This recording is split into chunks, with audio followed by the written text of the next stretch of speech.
Seguimos con Más allá de la noticia, con Sofía Lachapelle, por Latinísima. Aquí hablamos todos. Hi, and welcome to this new episode of Just Another Autism Podcast. And my name is Tony Hernández Pumarjo. I'm the guest host for this new episode of the podcast.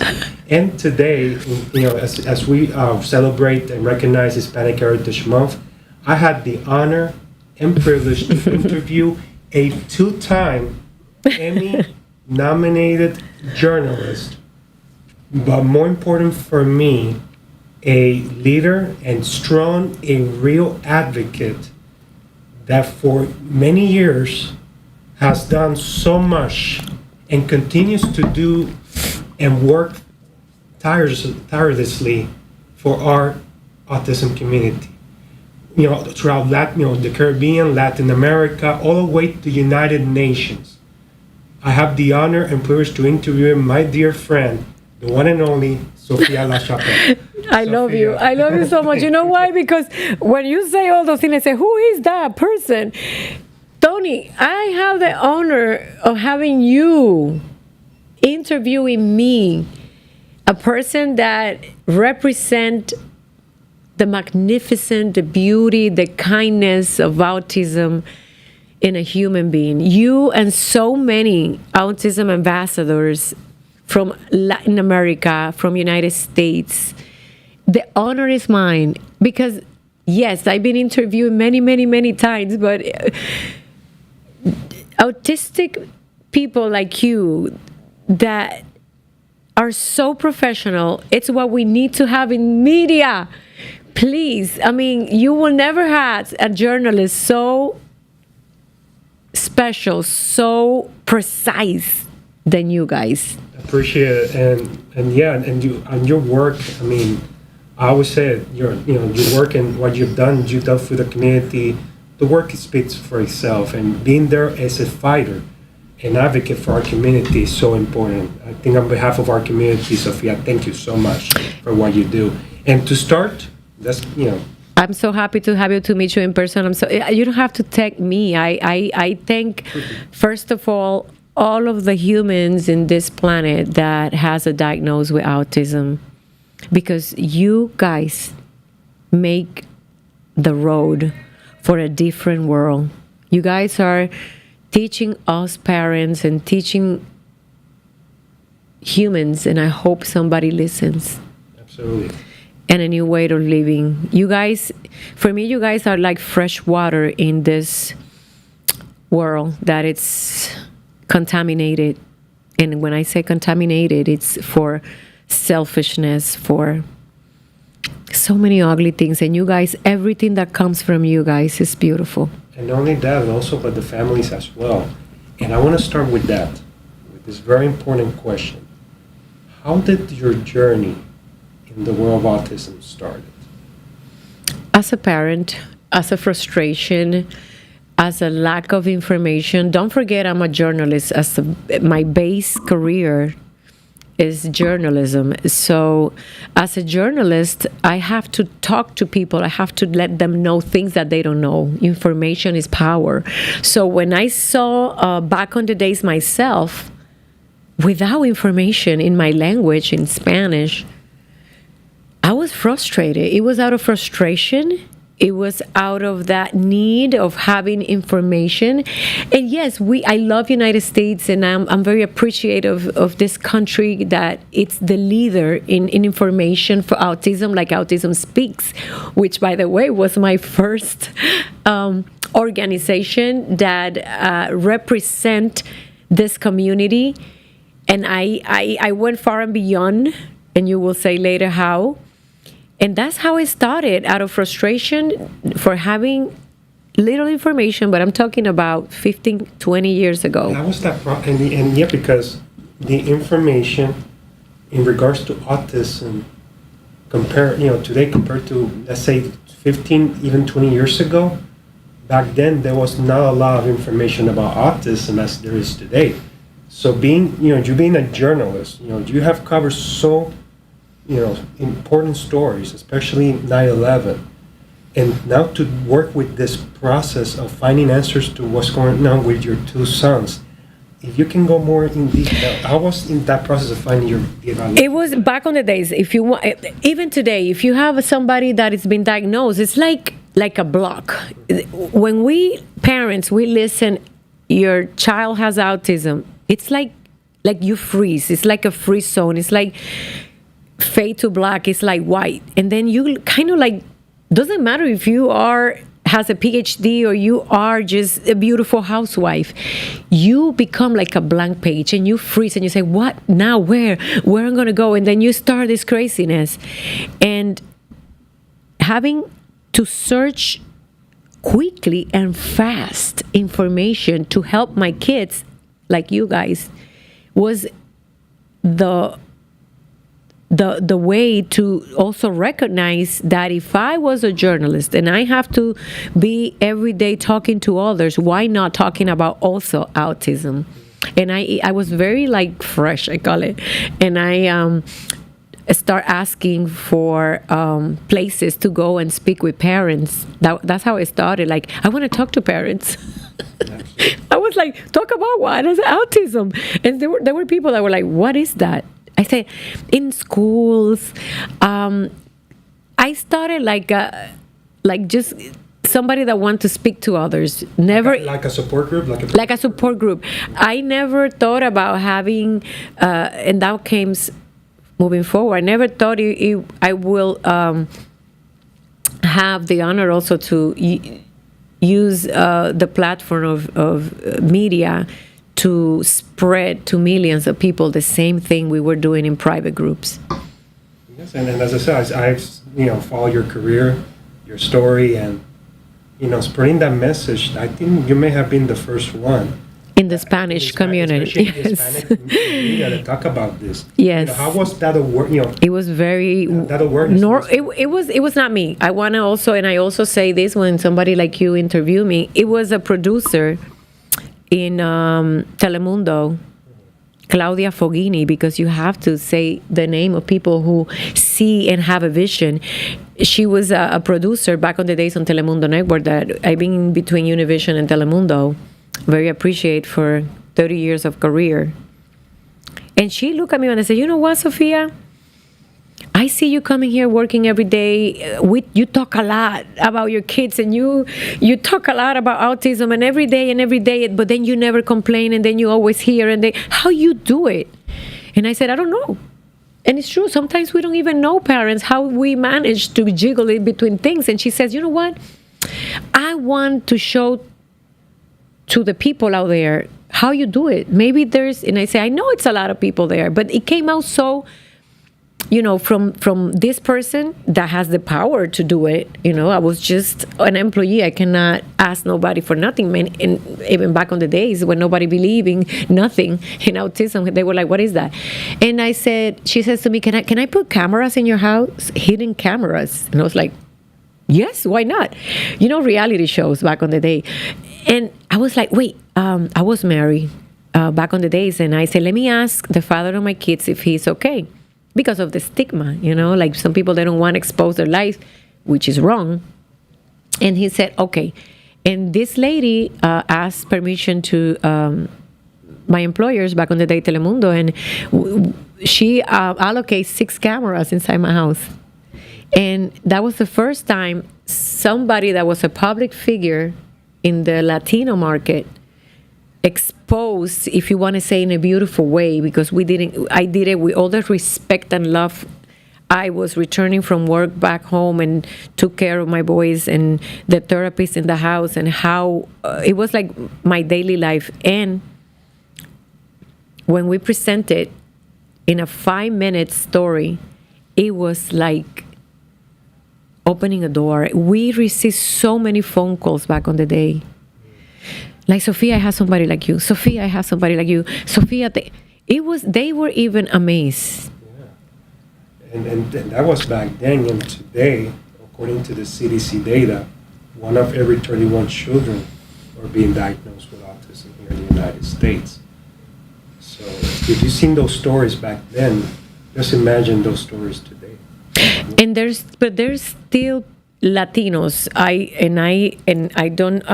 only can speak about my niche. Back on the days, it was like few people, not public, not even like private or services in United States, and forget about Latin America. That word was, nobody knew about what this was. People that, maybe few organizations that have 30, 40 years, but then they were hidden in their own houses, like tiny nonprofits. But back on the days, Latinos were afraid, because for Latinos and other cultures and their stories about this, having a child that was different, because they didn't know what it was. It was not cerebral palsy, it was not Down syndrome. It was something that weird that they don't know, they didn't have a name. And when they were receiving the diagnosis, because of our culture, because of our religious beliefs, and maybe because of afraid, a lot of people were afraid to say, I have a child that is different to others. And that was my mission, to break the barrier of fear. Because when you have fear, you are incarcerated and you cannot do anything. And that was the mission too, to put myself on the target, to expose myself, my daily life, and tell everybody it's okay. It's okay. You don't have to feel embarrassed. You don't have to hide. You don't have to, because they need to respect us. And it doesn't matter what language you speak. And your work speaks for itself. Going through Caribbean and all Latin America, breaking those barriers, breaking those stigmas. And let me say it, breaking and fighting against a lot of ignorance in this journey. You have pushed, and you have been behind so many, even laws in different. Yes. We parents were crazy. You will never see a parent that has so many driven moments in things to do, that a parent that has somebody with a disability. And for those who are not, you're not alone. We're here. We're a battalion, and we can take you by the hands if you cannot, and put you on the front and teach you how to do it. But I want to say, Tony, to Autism Speaks, I met the founders. Oh, you did? Yes, I met the founders in a trip to New York back on the days. And I was like, I want to be part of the Miami chapter. I was nobody in this field, but I had this hunger of information, of learning. And I'm very appreciative of what Autism Speak teach me, because I was like, I need to do this right. If I'm going to be the Latino voice, I need to learn from people that is doing it right. And I learned through Autism Speak how to, it was difficult because we parents were so emotional and we don't understand many things, but thank you. And this is very real. I want to say thank you to Autism Speak Miami chapter in New York, because I learned how to work in the right way. Absolutely. And we appreciate you. And we say thank you to you and to many parents, because the families are the driving force. We're here for our families. We're here for them to fight, to support them. And Sofia, from journalist, mom, to your two sons, and this opportunity to advocate, to be a voice for millions of families, especially in the Hispanic community, which they feel that their voice, because of those stigmas, because of that ignorance, their voices are ignored. This got you to even present at the United Nations at one point. How do you feel? How do you felt when you were at the United Nations on Autism Awareness Day, advocating for our community? It was one thing takes you to another, and like I said, in this road of autism, there's never enough. You need to continue learning, learning from the others. And I don't even remember how I ended up. I know I was a moderator of a panel, And it was such an important, it is an important platform to see how the world works, how we're doing things. And every day I put a goal that succeed the other, because there's never enough to go learn and spread the information for those who are behind. And I appreciate also those parents that have kids like your mama and your dad. You're 35-year-old, my kids are 20. So we have to be working on a legacy of work. This is a non-stop journey. I appreciate the parents like your parents that has autistic people that are 40, 50, 60. And I want to say to the new parents that just have a child diagnosed, you're not alone. We're a big community. And this is a legacy of learning. It doesn't matter where, but do not stop. Go everywhere you can. United Nations, go. It's an open door. Go to Autism Speaks. Go to your school. Do everything. I took every classes. I went back to school. When they were saying there's a seminar for parents, I was there. Now you can do it your home in Zoom, Never stop learning. It is the education never ends. Never. Especially for our community. The parents, I always talk to the parents. You have to be the best advocates for your children, and you have to educate, get the training to be their support for them. And the right support. Mira, for parents, it's so important for us to understand, Tony, that you need to know what you have to ask for. Because we become so emotional, and it's okay, but you cannot spend your whole life being the victim and advocating just by your emotions. If you go to school, that's why trainings like this type of organization does. Take all the trainings, listen, go, because the only way to advocate is if you know what is supposed to be served, what is supposed to be given. You need to learn so you can go to school and say, hey, there's not the right accommodations and modifications. Or, hey, my son or my daughter is not being well allocated in his job because of this. And it happens in every other field of your life. Absolutely. And that's the reason why it's very important to get that support. And also at the same time to know that families are not alone in this journey. You cannot take this journey alone. You just simply can't. No, you can. And that's the reason why the community is so important. Working together, especially working with you guys. I learned from my boys. And yes, we really, and this is important to say, other people that they do not have somebody with autism, you guys are welcome to learn from our world. We need you guys. We need you. It's the best one-on-one is having somebody, and the blessing to have somebody at home, like a son. But then if you are a brother or sister, somebody come over, and we're going to teach you how to help us. It's very important for the families to get involved. This is families, very important.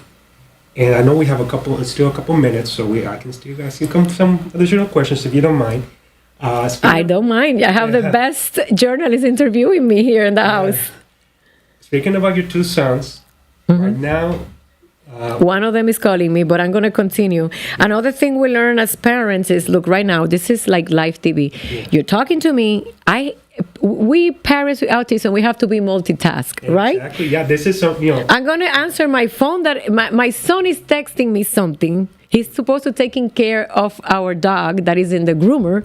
And I'm going to be answering him because then it's important to pay attention and follow him while I'm still doing this. And we need to have training for this. Absolutely. With all your respect and the viewers, I need to answer my son, and I'm going to continue doing this because I've been trained. Perfect. Well, Sofia, speaking about your two sons, they're 20. I believe the eldest is 20 years old. Is that correct? Yes. And the second is almost 20 as well, right? Maximus is 18. Francis Jason is 20. You're right. So, it is very important that I mention the ages because in the world of autism, there's this important and critical process called the transition phase from the school services to adult services. Look at this. This is so important. Look, I want you guys to do this. Mira, this is Francis Jason. He's driving like you, and you know how to drive, right? Because I remember. My son is driving. My son is taking care of our dog. He took the dog to the groomer because Mama is here doing this interview with you. He's texting me, Mom, I need to pay. And I say, you know what? Don't worry. I'm going to send the money. But this is something that for you parents that are starting right now and you say, my son is not going to be able to do nothing. Yes, they're going to be able. But this is part of the training. Look, I'm going to send the money and he's going to pay the groomer and he's going to take the dog back to the house while Mama is doing this with you. How you call this? My son is being trained to be kind of in the having independency. You see, that's a great example. And this is life. No, this is a great example of believing in there's no limits. No. The potential. Look. This is my big grown-up man with autism taking care of the family dog. Simple. I'm so proud of him. The world, there's no limit in what our, loved ones with autism can achieve. Look what I did. Another thing, like parents with kids with autism, you need to tell people, and this is something that is important, and this is not rude, this is our world. We need to tell people around us that when you have somebody with autism, the priority is pay attention to them when they need it. For example, I'm talking to a friend, and that's why we lost a lot of friends, we parents, and we lost a lot of people before the diagnosis, because they don't understand that taking care of somebody with autism that is on training is the most important thing. Every time I walked into a room, for example, even at work, I asked permission to. I would say, "Hey, if for some reason somebody called me or my son contacted me, can you please allow me 2 minutes? Take care of that and then continue." When I was visiting somebody, I say, "Hey, if my son needs to do something, I have to stop. It's not by disrespect. It's just because he is on training." This is exactly what just happened in life now. He is on training. And going along those lines, as I was talking about the transition phase, how has that been that process for you at this time? Right now, what happened? Transition is not easy. It is not. That's one of the biggest challenges that our families face, in that transition phase, because, as you know, and the sad reality is that after ages 21, 22, it becomes more difficult. After high school, this is like now they're adults, you guys are adults, and what's next? And then that next step for adult life, it's like, I call it's like going back to some things, but then it's another learning process, and that's what I say. This is a never ever stop learning, Tony. Like right now, I have other kind of goals. I have other fears. I have other challenges to overcome. But what I just did now, never stop training. The parents, caregivers for somebody with autism, we never stop training. Never. Education never ends. Training never ends. I love your podcast because this is what is right to do. Before we read a lot, and yes, it's good to read, but the real life, going life, I'm sure and I know for experience that is stick to people, and people can learn faster when they see it and hear it. Absolutely. Yeah, I know we have just a couple minutes that I can ask you at least one more question. For Sofia, and again, we appreciate you. I'm so happy your story today. Has been truly amazing, especially important for support for our families. You've done, journalist, mom, advocate, entrepreneur. No, and I still have other things to do. And so many things. I mean, for those parents out there that they're watching right now, especially in our Hispanic community, I'm gonna ask you if you can share with them a message, what message would you have for the parents? It's the same message as always. And I'm going to go back to authorities. United Nations says that Hispanics and African Americans, we are the communities who are still behind in early diagnosis and early recognition, and that follows, unfortunately, late treatment. One more time, we cannot be still behind. Look at this. Latino, thank you to Autism to speak all the languages. For autism doesn't have a face, doesn't have a language. We're all one. Do not continue with the bad ideas of this is something that I have to feel embarrassed or ashamed. No, there's no more excuses. For the last 10 years and the last 5, there's a lot of information for autism in every language. There's a lot of testimonials. Back on the days, I felt alone in the jungle. Now there's no more alone. There's everybody talking. But please, be careful also. There's a lot of people and organizations, not this one, that say they know what they're doing. Also be careful with that. Absolutely. And going along those lines, we invite our families that are watching this podcast to please contact Autism Speaks. As you know, we have the Autism Response Team for any resources and supports that are out there to help your family and help your loved ones. So, Sofia, I want to go back to be an Autism Speaks person now in another maybe area of service. But I would love to be back to work with my community. I am now a veteran journalist. I'm not working every day. Now I'm more again, I'm back to go stronger and less fearless to continue advocating for our people. And that's what you say, fearless. I am no more fear because I believe in God and God created us equal. Thank you. Amen. Sofia, thank you so much. Thank you for your existence. Thank you, Mama, your daddy. And thank you for all those humans with autism. You guys are valuable. You're the best ones in the world. And parents, we were blessed to have them. Absolutely. And again, this has been an episode of Just Another Autism Podcast. This has been Tony Hernández Pumarejo. Thank you so much. Thank you. Thank you.